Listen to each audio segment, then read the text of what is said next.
As far as every time there's an election year, interest rates tend to go down because regardless of who wins, they want to come into office with a decent economy and people buying things and generally feeling good about it.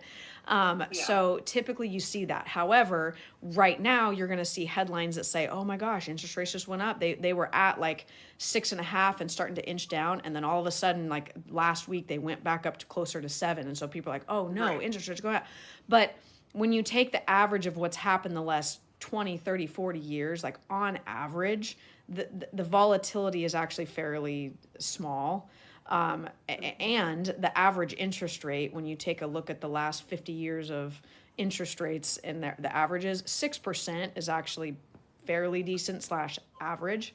So it's just, we're coming off of people getting used to 2.5, 3.5% to now getting used to Yeah, the for fact that, sure. hey, you know what, in our lifetime, very high likelihood that we're never going to see those numbers again. So people were starting to get used to the 6-ish.5%.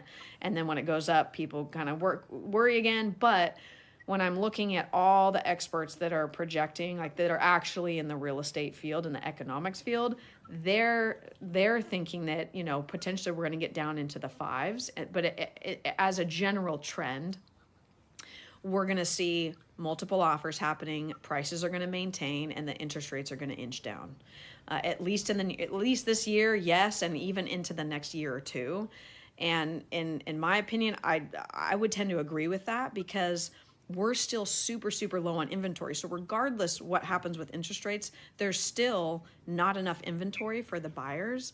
And Hmm. so based on mathematics and Yeah. just basic economics of supply and demand, there's no way that we're anywhere near the supply that we need for that to cause prices to go down, really. And so when you look Sure. across the board at multiple people that are in economics and what they're saying, it's everyone's saying, yeah, I mean, the prices, they're probably either going to maintain, if not just have more of a normal appreciation rate, which year over year, on average, homes appreciate between 3 and 5% every single year. So you're going to see that.